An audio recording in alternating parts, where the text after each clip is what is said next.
Hey, what's up, guys? Welcome back to the Twins Take Podcast, and we got an absolute legendary guest hopping on with us today. You know, over the last couple of weeks, we've interviewed a ton of high school athletes, but we have someone that has really done everything in the landscape of sports. He's been an athletic director, a head coach, played in the NBA, Hall of Fame at Duke. He's literally done everything, and so we're so excited to welcome Coach Mullins to the podcast. Thank you so much for coming on. Thank you, guys. I'm excited to be here. Yeah, we're excited too. First of all, thank you for allowing us to come down. We're so excited. I guess to start off, I mean your playing career with Duke, the Warriors, and the NBA. I mean it's insane. But do you kind of remember when you kind of fell in love with the game of basketball? Well, yes, I do. Actually, I was a late bloomer for basketball. Yeah. I moved. My dad was with IBM, and we moved from New York State Okay. to Lexington, Kentucky, when I was 15. Okay. And I was a sophomore in high school. Fortunately, we moved right across the street from one of the big public schools, who happened to have one of the best coaches in the state. Wow. And I stumbled to the gym one day and decided that I might like basketball. And in Kentucky, if you don't play basketball, Right. what else are you going to Yeah, do? you're not Yeah, doing right. anything else, right? So that's awesome. That's really cool. So I mean, you started playing. You said you started playing at 15. When I was 15, I made the JV team. Okay. And played JV, and by the end of that year, I started dressing for the varsity, but I didn't play. That's really cool. And then that summer, we had a playground in Lexington, Kentucky, called Woodland Park, and everybody was a basketball player, played at Woodland Park all that week Okay. long. And I mean, pro players, globetrotters, high school That's players, awesome. college players, and you used to challenge in to get the court, and then you try to win and keep it. Right. So I think that's my game really improved this summer between my sophomore and my junior year. And when I came back for my junior season, I think even the coach was surprised that I'd improved that much. But I really fell in love with basketball that first year, and from there on, it was a journey. Right. Yeah. Well, yeah, Coach, that's first of all absolutely incredible. When did you kind of see coaches starting to realize, hey, I mean, he's pretty good? When did you start to see those offers start to come in? One of the players, there was a fellow by the name of John Speaks, a good friend who was a year older than I was. He ended up going to NC State. Wow. And Vic Bubas was the assistant coach at NC State. Interesting. So Coach Bubas would come to recruit John, and he saw my development as I was a junior. So, That's cool. and really was the first college coach I was introduced to. And then gradually the Kentucky program started coming by and seeing practice. And about the end of my junior year, I really started getting some recognition, and the college coaches started to appear. Back in those days, there weren't any rules. So when I would come out of school after practice, there might be 3 coaches sitting on my car waiting that's for me awesome. to come out, and recruit. And then a totally surprise thing for me, between my junior and senior year, that summer, they always have a polls in Kentucky. And they came out with the preseason poll as who was going to be Mr. Basketball in the state. And they had me listed as the top Wow. choice. That's really cool. Of course, and that gave me something to really look up to and work towards. And but I would venture to say that 3 years in high school was an explosion for me in the world of basketball, because I moved there with no thoughts of that. And by the time I was leaving, a whole new world had opened up for me. It's crazy how God works. That's really cool. Did you have any favorite? You said playing in the park in Kentucky is kind of like where your game really started to elevate. Did you have any favorite players that you played with growing up? I had one favorite player. Okay. And his name was Jerry West. And I started wearing number 44 in high school. And fortunately, I was able to see West Virginia always played Kentucky every year. And I was able to see him play in Kentucky. In fact, he played in the Christmas tournament, which was a 2-game tournament, every year. And I went to those games and saw him play, and he played great. He was an MVP. In fact, I'll never forget Coach Adolph Rupp giving him the Most Valuable Player trophy his last year. And when he handed it to him, he said, Adolph always talked with a real son. He said, "Now, boys, he said, when are you going to graduate?" He wanted to see the last of Jerry West, I think. That's awesome. That's so crazy. That's insane. So, I mean, obviously, you picked Duke. You could have probably gone to just about anywhere you wanted to.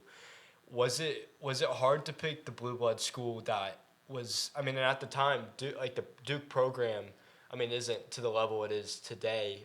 Was it hard to pick Duke when you could have just stayed and played at a school like a Kentucky, or what really drew you to Duke? Well, I think Vic Bubas had a lot to do with it. You know, he was such a gentleman and an excellent recruiter.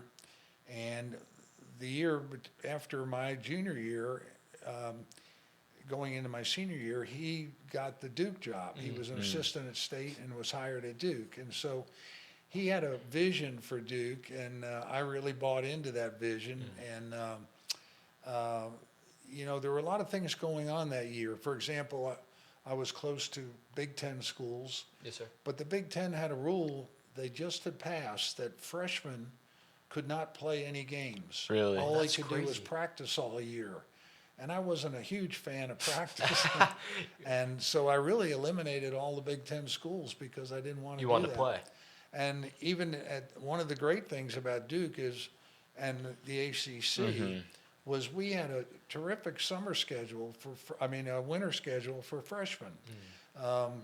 We played Camp Lejeune, we played Norfolk Military Academy, Wow. we played Naval Base, but we also played State 3 times, Duke 3 times, Wake Forest 3 times, and Carolina 3 times. Right. So we had a lot of competition and really had a fun schedule.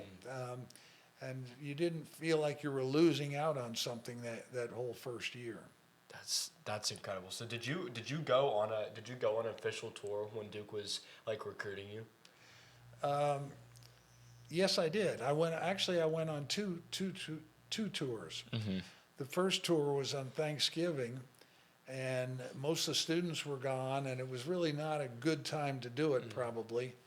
And so I made a second trip in the spring to get some further questions answered about that I missed the first time, and I really was sold on it then, even though I kept being recruited by Kentucky. In fact, my senior year, I had to go see the governor twice Really? to talk about going to Kentucky. That's too. That's And, awesome. So he was, and one of them was in July after I'd signed at Duke. Oh no. Oh, They were they still kept recruiting, pursuing you. Yeah, and but I really didn't want to play for Adolph Rupp. We had a personality conflict, and Interesting. he was an outstanding coach, but not my type of coach, and I really learned that and felt like it would not help me, and it turned out to be a really good decision for me, and Kentucky didn't miss me. They had good basketball while I was gone. Dude, I mean, that's absolutely insane, but I love that you ended up picking Duke at the end. Once you got on campus, how did you feel like your game improved with your new coach? And just, I mean, over time, you really started to elevate Duke to the new program it is today. You were just the beginning of that, but how did you see your game improve once you got on campus? Well, I always felt like that. Even when I got to the pros, I was still learning. But I really worked on my jump shot when I got to Duke. One of the assistant coaches had me working on a drill where he always wanted me to squeak my shoes to really slam on the brakes to pull up for a jump shot.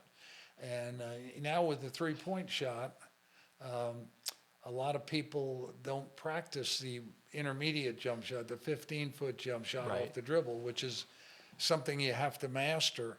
Right. And I spent a lot of time working on that. I mean, it's crazy if you look at like the difference of the actual game in college basketball today and what it was like then.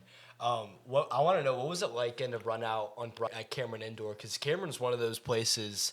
I mean, I don't think I've ever been to a venue like that, like ever. Like it's one of those places that when you go in, like you get goosebumps when you go in. Yeah. What was it like running out at Cameron for that first time? Well, it was exciting. It was exciting, and we had great crowds back then. Students came to every game, and I remember my first game. We played the University of Florida, and that year, Art Heyman was a junior and an All-American, a really good player.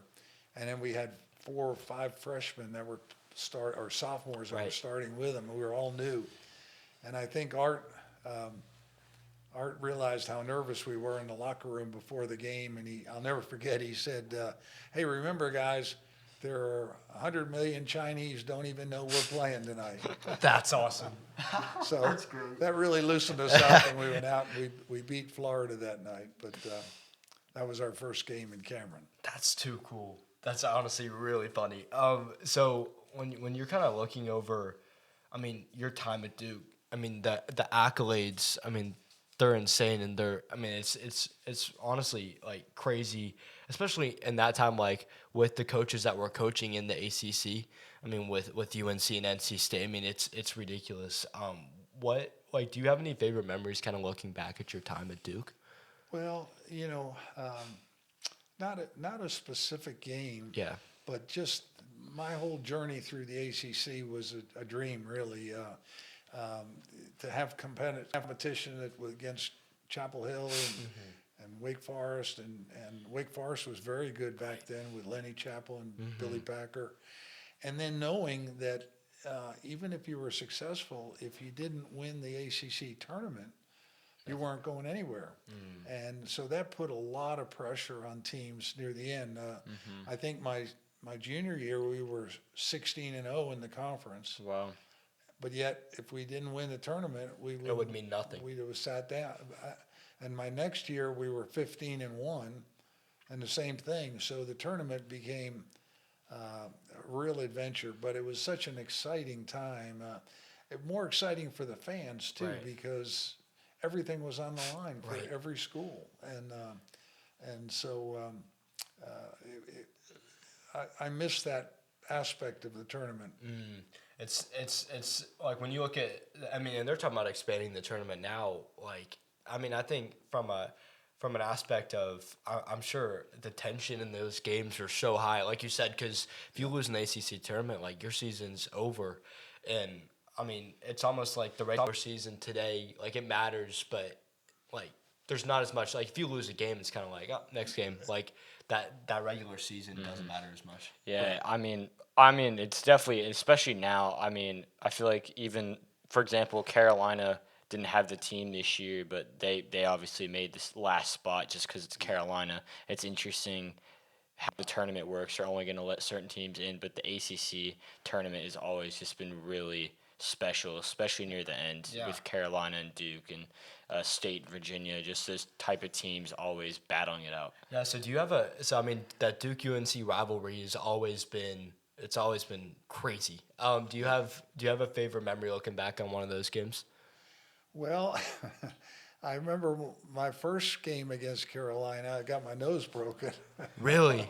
Oh my! I gotta hear this. It was an accident. It wasn't, but I on a rebound, I fell to the floor, and somebody came running in and kicked me right on the nose. Oh my gosh! So that was my first memory of playing at Chapel Hill. But we were very successful in my 4 years at Duke. In fact, I don't think we lost to Carolina the whole time I was there. That's insane. But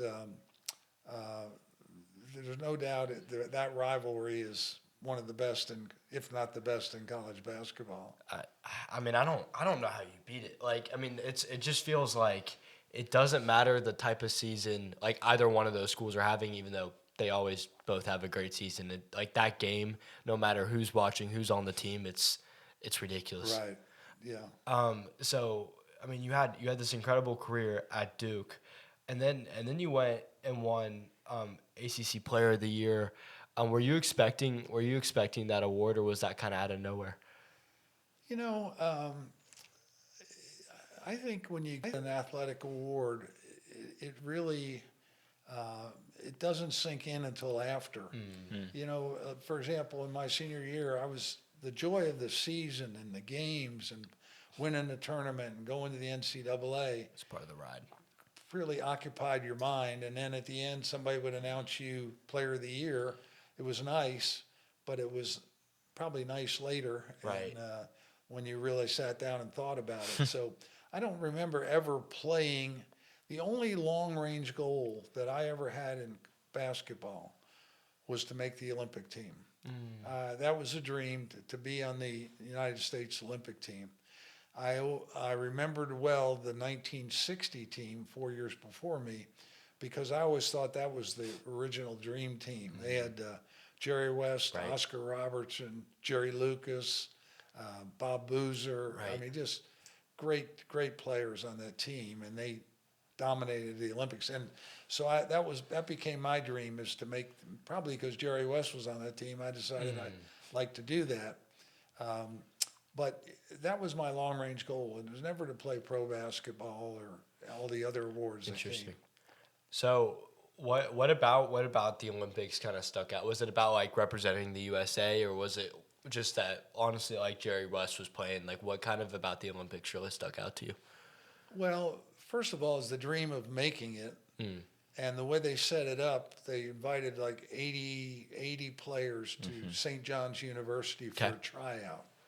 And we all tried out, and they narrowed it down to, I think, 12 players. Wow. And so that was important. And then, but the whole Olympic experience was terrific. Living in the Olympic Village, living next to the French and the Russians, and mixing with them, and realizing that their athletes are just like you and I.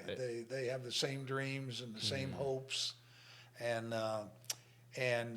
seeing their lifestyles. You know, each in the village, each team had their own country's recipes for their eating habits. Everybody ate their own foods and what they were used to, and we all had special mementos from our country.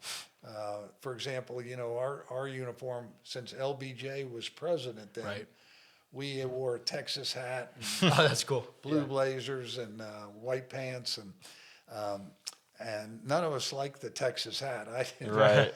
But it became a very valuable trading item with other countries. Oh, so you would that's trade around. funny. So we That's traded. Oh, trading was a big thing. They also gave us USA pins that we could. They gave us a package of those, and we could trade those for things. So Bill Bradley and I used to walk around. He had some beanies from Princeton, and we'd put them on and see how many pins we could collect from that's other cool. countries. But so much is going on at the Olympics, and it's one thing I think that the current players miss is the fellowship of the Olympic Village and learning about other countries. It's so cool to hear you say that, because I think when you look at the NBA today, like it's almost, and there was a time where it almost was like a lot of the guys that were the top guys in America just didn't want to play in the Olympics. And I don't know, if I was at that kind of level, I feel like you would have to, like you would want to, I mean, to get to compete with the best guys in the world, with the best athletes in the world. Yeah. Do you have what was like when y'all, I know they do the opening ceremony in the Olympics, what was that like to get to walk out? It was a terrific experience. You know, everybody was in USA Blazers, and each country wore their own apparel, and the music was terrific, and a great crowd there. You know, in Tokyo, they just did a great job. We lived in the military, a former military base there. That was the Olympic Village, and it was fun. Now, we played basketball. We played about every 2 days, so we had time off in between to go see other events. But We had to sneak into them. Really? Because we didn't have tickets. Oh, They that's wouldn't. fun. They wouldn't let you in. No, track and field, swimming. USA was really good those years. And Yeah. so we used to flock as soon as we had free time. We'd go watch the track or go watch the swimming. That's awesome. It was just a great experience. So had you been to Tokyo before the Olympics? No. So what was that experience like? Because Tokyo is wildly different from America, kind of flying across the country or across the world, really. What was that like, just going to a whole new country that you'd never It been was, to? First of all, a very tiring trip. I That's believe a long it. trip. I believe it. And I remember we got to our room and we slept for about 18 hours. We were all exhausted, but it was neat. Tokyo is a crowded country. I mean, people are wall to wall people. We think we have a lot of traffic in Charlotte, but and one of the things they told us is that you always took taxi cabs around town. They said, when you get in a taxi cab, if you're in an accident, try to leave if you can, because it would be your responsibility, because the laws say that the taxi wouldn't be there if you hadn't told them to go there. Oh, no. So, and they drove absolutely crazy on these narrow roads, and 2-lane roads. Right. And drivers would make 3 lanes out of them. They would just pass right down the middle. I'd be terrified. I would be terrified. It was crazy. So, I mean, it's so crazy when you look at your story. So you ended up getting drafted 5th overall in the first round. Yeah. NBA draft. Then what was kind of the process like when you're getting prepared for the NBA draft? Well, I got to admit that but at this particular time, I had made the Olympic team, Sure. which was my goal, and I had no interest in the NBA draft back then. As a matter of fact, I was at the beach, and I didn't find out till I got back that a couple of my fraternity brothers called me and said, you got drafted by the St. Louis Oh, Hawks. that's And funny. but back then, the Olympic rules, the amateur rules were so strong that I couldn't have any involvement with the Hawks at all. That 6-month period from April all the way till November, we got back from the Olympics. If I had even talked to This is an after you were agent- drafted? Yes. If I had even talked to somebody from the Hawks or an agent, I would have been ineligible for the Olympics. Really? So I had no conversation with the team that drafted me until I got back around Thanksgiving, and the NBA season had already started. That's so crazy to think about, like how different like things are today. Oh, yeah. Oh my goodness, that's awesome. So when you got back and you were like actually with the team, what was kind of your first experience walking in into the NBA? I got to tell you a funny story. All right, My let's hear it. first I'm excited. experience, I didn't know what to ask for in salary, so I asked my teammate Art Heyman, who was #1 draft pick for the Knicks the year before. I said, what should I ask for salary? And I knew that players playing AAU basketball were making about $12,000 a year then, and so I wanted to do better than that. And Art said, you ought to ask for around 14 or 15. So I thought, well, I'll ask for 14. So I get to St. Louis and I meet with Marty Blake, Sure. who was the general manager, Ben Kerner. And one thing Art had told me was that the rumor was that Mr. Kerner would listen on the intercom while Marty Blake was negotiating the contract. Oh really? So I knew that going in. And so Marty started out at about $10,000 a year. And I said, Marty, I'm not going to do that. I said, I can play AAU basketball and make more than that and then have a career with the Phillips Oilers or Goodyear Akron or Sure. Denver Truckers. So he finally got up to like 11,000. He said, what do you want? I said, I want 14. And I didn't know at that point in my life to ask for 18 to get 14. So anyway, I stuck at 14. So finally, after we negotiated, we went in to see Mr. Kerner, and he was real cordial. And I knew he'd been listening all this time. And finally, after a cordial meeting, he said, you go back and you guys can work it out. So I stuck at 14, and Marty went up to like 11.5, and I said, Marty, I'm not going to do that. So I go back in to say, I said, well, if you can't do that, we've got to go see Mr. Kerner again. And he said, I wouldn't do that if I were you, Jeff. And I said, now I knew he was listening, and I said, well, Marty, if you can't do any better, we need to do that if you want to sign me. So we go back in there, and I never forget this conversation. I sit down, and Marty tells Mr. Kerner where we are. And Mr. Kerner, the man that had been really nice to me before, Right. He said, Marty, he said, I thought you said this guy wanted to play basketball. He doesn't want to play basketball. He wants to steal money. Wow. So And so I tended to bristle when somebody gets like that. And I said, you know, Mr. Kerner, I don't think I want to play, to tell you the truth. And I walked out and walked to a restaurant next door. no way. Yeah. And pretty soon, Marty Blake came walking over, sat down next to me, and he said, all right, well, and I ended up signing for $500 less. And so, That's awesome. yeah, that was my first experience. But then I go to the game that night. Okay. We're playing the Boston Celtics, and the Boston Celtics jump on the Hawks. I knew I wasn't going to play, but I Right. did dress. And they jumped on the Hawks really quickly. They were up like 38-20 Right. in the first quarter. And Harry Gallatin was the coach, famous old NBA player. Mr. Kerner always used to sit courtside on the other side of the court. Second quarter starts, and I hear this voice saying, same guy that was yelling me in his office, yelling, Harry, get Lenny out of there. He stinks. And I'm thinking, is that the owners yelling at the coach to make us so? That's awesome. And I thought, put me back in Cameron Indoor Stadium. The NBA is a whole different world. It was back then. I always thought the NBA was more like vaudeville than it is today. Right. You know, I mean, it was, but it was still fun. We enjoyed it and had a lot of fun experience and really good teammates. That's incredible. That's so crazy. When you ended up, you played at the Hawks for a couple of years, and then you went to Golden State for most of your tenure in the NBA. Yeah.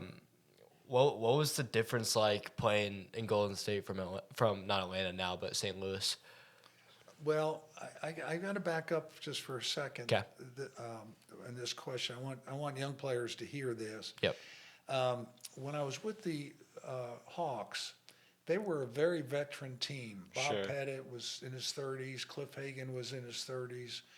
And because they were so experienced, Lenny Wilkins was older, they didn't practice very much. And so I would always stay around after practice and try to work on my game. That particular year, Bill Sharman had just retired from the Lakers, a great guard from the Celtics. And he came to do the radio broadcasts for the Hawks. And Bill would come out and we'd play horse and play one-on-one, and we became friends. And he saw me working out and what I could do. So the next year, he got the San Francisco head coaching job. Wow. And he made the trade for me to go to San Francisco. And so, you know, you never know who's going to befriend you or who you need to impress when you're a youngster. So it always pays to give your best all the time if you can. Yeah, that's such a valuable lesson, especially nowadays. Just moving pieces, especially in the NBA, like you're saying, coaches are leaving, getting hired, players are constantly getting Yeah, it's just an all around, just a different game. Just kind of going to Golden State. What was the team atmosphere? How was it different from where you were at previously? Well, it was a brand new team. We were very young. Rick Barry was in his second year. I was in my third year. Fred Hetzel was in his second year. Nate Thurman was in his fourth year. So we were a very young team, and Bill Sharman was a terrific coach, very good motivator. He knew how he wanted to play, and he was fun to play for. Bill was probably the first coach that introduced morning workouts on the day of the game. Really? He really believed in those, and so we always had a morning workout. Some of the players didn't like that. Rick Barry never liked it, but he would get us up. But he wanted to get you out of bed, get you a little exercise around 11 o'clock in the morning, and review the game plan. And so we did that. Bill introduced something that was really strange. One of our sponsors was Blue Chip Stamps out on the West Coast. And he got the Blue Chip Stamp Company to give him a pack of stamps, booklets. And so he always had, he'd have game winners. If you were the leading rebounder and we won, you got so many Blue Chip stamps. And Nice. if you were the leading assist and we won, you only got them if the team won. But it was really a motivator to teams when players weren't making much money. When you could get your living room couch with Blue Chip stamps, Yeah. it was pretty good motivation. You'd have guys coming in and arguing, I had 12 rebounds. I didn't have 11 rebounds. That's so But awesome. we had a lot of fun with that, and he was an excellent coach. Yeah, so, and I know, I mean, obviously during your time at Golden State, I think you said 3-time NBA All-Star, if I'm right on that. All-Star games back then when you were playing with the top guys in the league. I mean, obviously today, I feel like when you're watching the All-Star game, guys are just goofing around. But I think back then, like, they were a lot more competitive. How fun was it to play with the Jerry West of the world and all those top guys? It was a lot of fun and a lot of anxiety, believe it or not. Really? I mean, guys took it seriously, and it was always challenging. It's gotten to the point where, and I know Adam Silver's trying to correct it, but I can't even watch the All-Star No. game No, today. you can't. It's not basketball, and the guys look at it as a vacation, I think, instead of playing basketball.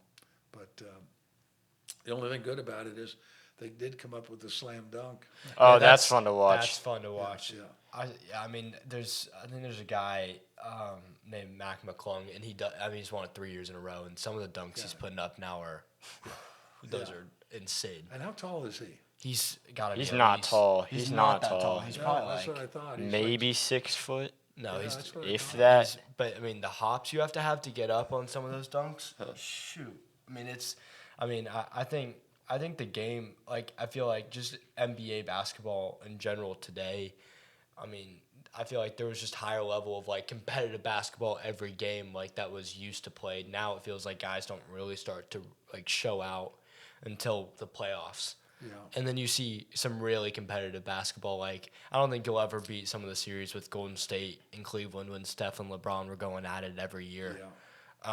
But it feels like there's just been a shift of, like, how competitive the game has gotten. I'm a big fan of of playoff basketball still. I still enjoy that, and I remember the tension of, just like going on in baseball right now with you got, when you're tied 3-3, you still got to win that last game, and now they're going for the last game. But I remember thinking in our series, when we won the championship, we were up 3-1, but you still had to win the fourth game before you won the series, and it was tense times.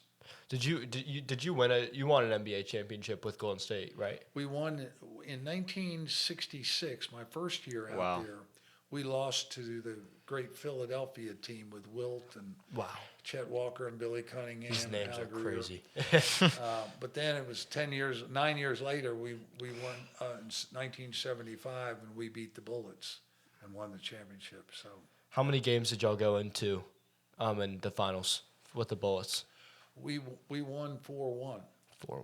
Wow, that's incredible. Yeah, I can't imagine, like, I don't know, tension is not the right word, but, like, anxiety of going into that last game knowing you can, like, I mean, even, like you said, the World Series right now, they're going on Game 7. Like, the anxiety you have as a professional athlete to go out and finish your last game, like, man, I can't imagine what that was like. What does it feel like when you actually win the whole thing in the NBA, when in the NBA championship? What's that off season like to go into the next year and try to do the same thing? Like, does it feel like you've kind of hit everything you wanted to hit, or You know know, what I mean? that's a good question, because for me, it really was kind of the cherry on the top, because, we went to the Final Four twice when I was at Duke, but we didn't win the final. We didn't win the final game, and we went once in 1966 in Golden State, and then in '75 to finally get that championship. Finally get it. That was a very special time for me, and I'm sure for all the guys, because we were a sleeper team that year. It was Really? not something that people expected the Warriors to win the championship that year. And in fact, going into that last series, the Washington Bullets had beat us 3 out of 4 regular season games. So we were a real underdog in that series too. But we were able to pull it off. And so kind of a Cinderella season for us, but it was special. I love that. And eventually you decided to retire, and you obviously did great things around the Charlotte area. You decided to become the head coach down here and the athletic director. What was kind of the thought process behind that? You knew obviously you didn't want to be done with basketball, but you just changed roles a little bit. What was that? I mean, I think the cool thing, and I was telling my dad this earlier, is like, I mean, you don't see when you in college today, you don't see an athletic director and a head coach in the same spot. Like, that doesn't really happen anymore. How challenging was it to hold all the pieces together? Because you're not just doing basketball. I mean, you're putting a lot of time in basketball and being the head coach, but then you have a kind of piece in everything. Like, how do you balance all of that? Yeah. Well, I guess I need to go back a little bit. Yeah. When I retired from the NBA, I went into private business for 10 years. Okay. And while I was doing that, I was doing television commentary. That's cool. ACC basketball That's on the so weekends. cool. And really enjoyed that. But if you remember, if you look back, in the 80s is when the stories were starting to surface about guys going to college for 4 years and not getting a degree and not getting any education at all. And there were a lot of... Was it like just schools like paying, like people doing the work for the athletes? or just accepting them and with no path towards graduation. Really? It was a bad time in college athletics, and I'd been doing the TV for about 10 years, and I thought, there's a better way. And all of a sudden, I got a call from UNC Charlotte. Would I be interested in so I met with the chancellor, and I've always thought Charlotte should have a major university here because it's a major growing city. Right. And he offered the athletic director and basketball coaching job. And that's what I wanted, because I really felt like to build the kind of program I wanted, I needed complete control. And so to be able to do that, and to answer your question, Luke, that it did become tiring after about 7 years, because all of a sudden you got a basketball season, which can be draining, and then you got to go down to the baseball and tennis and golf, and you've got all the other sports you got to be in charge of and represent. And recruiting. So, well, you don't recruit that, but you have to. No, I meant for basketball, though. You have to and recruit for recruiting basketball. absolutely. So I was very fortunate. I had a really good staff when I was at Charlotte, and eventually, when it was time, when I was tired, about that same time was the time that Jim Valvano got in trouble at State, being the AD and basketball coach, and the president of the UNC systems passed a rule that nobody could be AD and a coach. Wow. Oh no. And I had just signed a new contract, and our chancellor was very upset about that because he thought we were making good strides. So I told him, I said, "Yeah, I'll make you a deal, Dr. Woodward." I said, if you'll get behind supporting building a brand new basketball facility at Charlotte, I will step down as AD. And he was all for that, and he did do that. And I don't know if you've seen the UNC Charlotte Oh, it's Gymnasium insane. complex, but It's one of very, the very craziest. nice, very nice. And he was responsible for that. So, Yeah, it's funny to hear it's funny to hear you say that, because when we started the podcast and started interviewing athletes, the joke we kind of always had running in our family was, man, we're gonna start this thing so we can get media credentials to the Duke and UNC basketball game. Like that was like, we were like, how do we get in the game for free? So that was kind of like the conversation we had, and so I called a buddy of mine, and I was like, okay, we're starting to reach out to different schools to try to cover their games. And he was like, hey, I think you might have a shot at UNC Charlotte. And so I emailed with their people, and they were like, yeah, we'd love to have you guys there. And the facilities there are, I mean, it's insane. They're so nice. yeah, good. Was it tough at all to give up? Like, did you continue coaching at UNC Charlotte when you gave up the athletic director job? I coached for about 4 more years and then retired. I had planned when I went there, planned to coach for 10 years, and I ended up coaching for 11. We moved the program from the Sun Belt to the Metro Conference to Conference USA. Oh, so you moved 3 times. Yeah. Oh, wow. And each move was positive because we improved the competition in each one of the leagues. Unfortunately, when Charlotte's added football, they kind of went back down because Split money. and they had to get their football program to build up. accepted. So, but they're working their way back up, I think. I mean, it's what they've done with, I think, both their football and basketball. I mean, it's continuing to build, I think, to a really solid sports program all around. So I'm curious, how closely, now that you're not playing anymore and you're not coaching, how closely do you watch Duke and the NBA now? I watch the ACC pretty regularly, and I always watch the box scores in the NBA in the regular Interesting. season. I don't watch many regular season NBA games, unless it's a special game, a player I want to see, or if it's a Duke player.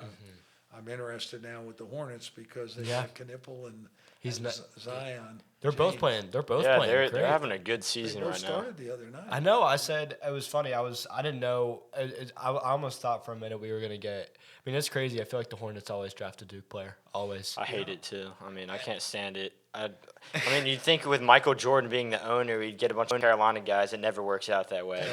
It is what it is. We don't really produce NBA players. We'll give that to y'all.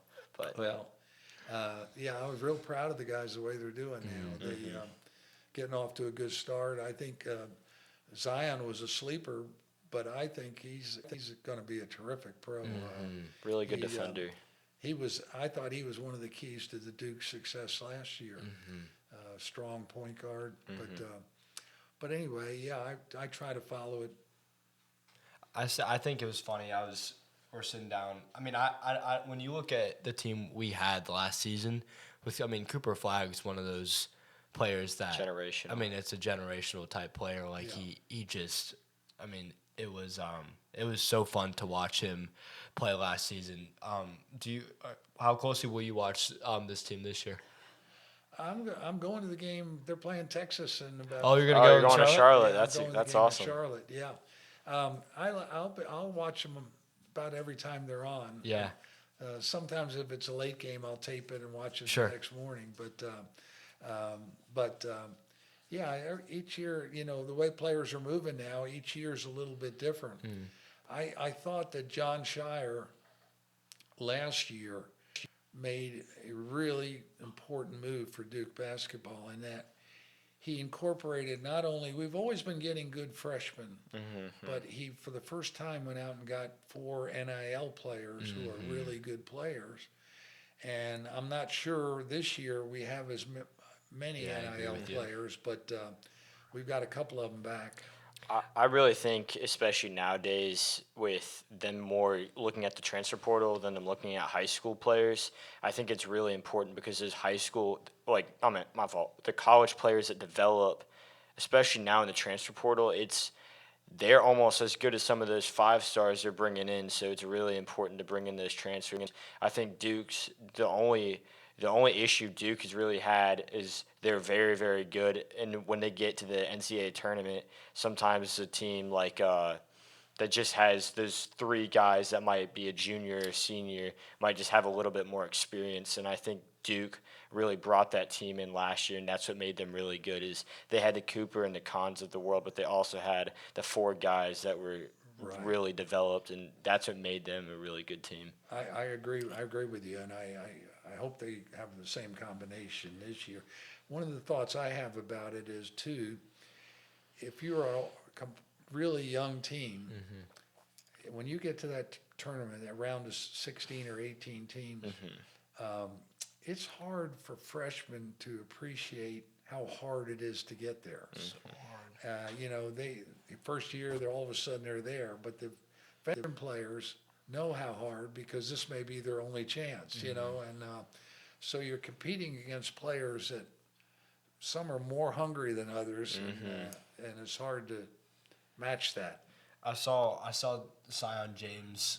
He was telling this story about the year prior to the Final Four run Duke had. He said he played at Tulane, and he was at he just went as as a viewer to go watch the Final Four, and he was like, man, God, I just pray that you put me in a position where I can actually play here next season. And so he was a guy that played, I think it was 3 years at a different school and came into Duke. But, I mean, those are the types of guys that, they're coming in from a whole different, they transfer up. And that's why it's so cool to watch a guy like that come to Duke, play so well with guys that are McDonald's there's guys on Duke's team this year that were McDonald's All-Americans that might sit because you have guys like that have transferred up and they're competing, and it's just cool to see them get their shot now in the NBA. I was curious to ask you when you were when you look at Coach K was really kind of one of the first coaches to really start to go after building a freshman kind of, I don't want to say kind of freshman superstar team. He did it in 2015 when we won the whole thing. How do you think that really changed kind of the landscape of college basketball? Well, I go back to what we were just talking about in that, Luke. I think, if I'm not mistaken, that Battier was on that 15 team, wasn't he? I think that was. He's right. Are you thinking 2017 was Zion? No, I was thinking with Tyus Jones and Emil Jefferson. Yeah, Emil Jefferson. I think Shane Battier was a little bit before that. A little bit before that, yeah. Well, I just feel like that what had been lacking since 2015 was veteran leadership, and they haven't had any for a while until John brought in those guys. The NIL players last year and kind of balanced it. I think that's important because I think it's a lot of pressure on a freshman to win the whole thing. You go ahead. I was about to say I love that. Just the last couple questions. As college basketball continues to just change, what would be the best advice you would give to kind of just help the space get a lot better, because everyone's leaving their first year, no one's sticking around a program? What would be the best advice you give to players to maybe just hold on and don't just go right away for the money? Well, I think the money's unfortunate. I think the best advice I'd give is start over with this NIL stuff because interesting. They really, as far as I'm concerned, it's really broken right now, the system. When sports started out, they were me against you, man on man, and television wasn't involved, and money wasn't involved, and And all of a sudden, it's grown now where it's the game has really kind of gotten a little polluted because players, I read about one player who'd been in 5 different Power 5 schools in 5 years, just selling his services each year to another player. So I think they need to incorporate contracts into NIL so that players are obligated if they're going to do it. And there's a lot of things that need to be reworked. To me, what we're operating under right now appears to be something that was thrown together very quickly with very little thought, and it's affecting college basketball and college football, and it's affecting the balance because all of a sudden Charlotte, with a budget here, and Ohio State's got a budget up here. It's for not. football. You can't compete with a school like You're not that. competing on equal. Sports are supposed to be equal surfaces, and it's not that way anymore. And I, for one, don't like it. I think something has to change. Maybe that's a contract where a guy signs and he has to stay for 2 or 3. The money. I'm all for. I don't have a problem with. Yes and no. Guys are getting free education, and I think that's such a pro. People take that for granted, and they're like, "Man, I'm just gonna go for the $100,000 I'm gonna get extra." I'm like, no, free education is, is amazing. I guess I don't have a problem with players making money off their name. I kind of see that as a business. I think what I see a problem is the schools being the people that pay them. It shouldn't be coming from the school. I don't have a problem if a business comes and wants you to do a commercial for them, but when the schools are the ones paying you, it's not an equal landscape. It becomes. That's why. So I'll be curious if March Madness really changes over the next couple of years, because you have a guy like in Oakland 2 years ago that upsets Kentucky in the first round. The second that tournament's over, the top schools in the country are just going to pay him, and he might not even start on their team, but he might sit on the bench and he'll make millions of dollars, and something's got to change. Well, and one of the things people don't realize, but the pro teams have limits. There's a salary cap. A salary cap. First round pick gets so much. Second round, third round, and there are no limits in NIL. NIL is whatever anybody wants to pay, and It's we're going to crazy. hear some absorbent figures. In fact, I read something the other day where the average Power 5 quarterback salary is over $4 million a year now. That's And, insane. That was. I can't confirm that, but that was in the newspaper. Right. So the NFL has rookie controls. Everybody, they have limits. Baseball, I think, did, although they've pretty much lost all that now. Right. But that's why it's NIL seems like it was thrown together too quickly. Yeah, and there wasn't a lot of thought. not a lot of preparation. That's right, and it's costing a lot of money. And my dad had told me, I think the story the story about you kind of helping the NBA put together kind of a system for players coming in, because guys would just leave right after their contracts. I was a player rep all my years in San Francisco, I guess for 10 years. And in 1966, when the ABA started, all of a sudden we had someone else to sell our services to. Sure. And my salary went up about 4 times in 1 year, just because I had the Kentucky Colonels recruiting me and the San Francisco Warriors recruiting me. So, and what we did as a players association when that two leagues started, we fired a lawsuit saying that the 2 leagues could not merge because that would be a restraint of trade.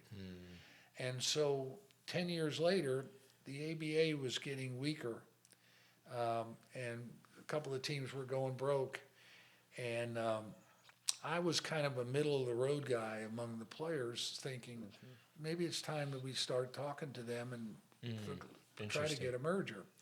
So when it came time to sit down with the owners, the head of the players' attorney, Larry Fleischer, brilliant guy, asked me to be, I think there were three, maybe four of us, John Havlicek, Oscar Robertson, myself, and maybe Dave Cowens.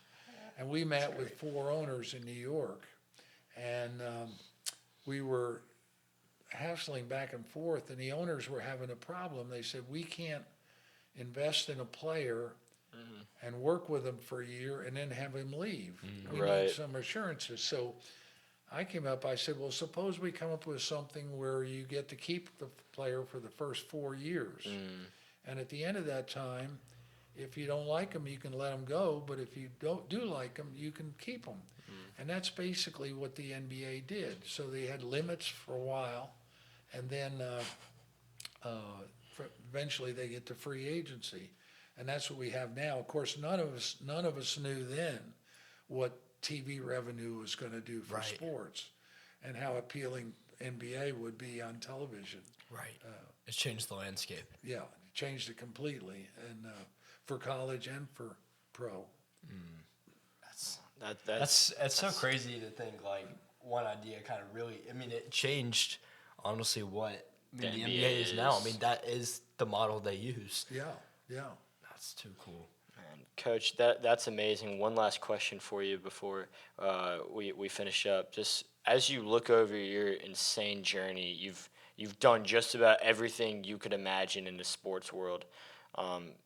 Was there a favorite job you kind of had over between broadcasting and being a player and being a coach and being an AD and just working on the business side? Was there a favorite job you kind of had over those years? Yeah, that's a simple question. Playing was the most fun. Playing for, and even playing as work was a joy. And I thank God for that privilege all the time, because to stay healthy long enough, you think of the athletes that get hurt along the way, and I never had a major injury. So although I'll tell you a funny story. After we won the championship, I was going to retire, and the team called and wanted me to come back for one more year, and I couldn't resist, so we came back. But we were in training camp the first day, and we're in our first meeting, and the trainer walks in and calls me out of the room, and he said, you had a physical, and it turns out you've got a partially collapsed lung. Oh my wow. goodness. So I had gotten in great shape for my last season, and so I couldn't do anything for like 6 weeks. I had to heal it. I come back to practice after the sitting out, and the first day of practice, we're doing a 3-on-2, 2-on-1 drill, and I was always good at stripping the ball down low, and a guy comes in for a layup, and I strip it, but I catch his hip, and I break my finger. Oh my goodness. So all So, the injuries are piling up in so- one season. At that point, I said, I think it's the good Lord telling me it's time to find something else to do with your life, Jeff. And that's when I retired. Yeah. That's too funny. That's awesome. Wait, I gotta ask this. Last question. Well, I mean, I think it's. I mean, like Jackson said, like the amount of different places you've been is awesome. But did you have a favorite kind of lesson you kind of picked up kind of along the way? Favorite lesson? Well, I'll tell you, probably the most important lesson in my life is really remember the people that affect your life along the way. You know, and I think right away my high school coach who got me started in basketball. How fortunate I was to choose Vic Bubas as my next coach, and then Bill Sharman, and then a couple of businessmen here, one in Charlotte that really affected my lives and changed the course of your life, really. And I think if everybody gives that a chance, that you'll always bump into somebody that will become a mentor or a helper or somebody along the way. And I think that's important to remember. That's really good advice. My Coach Bubas used to say, and I used to say to our player, you never know.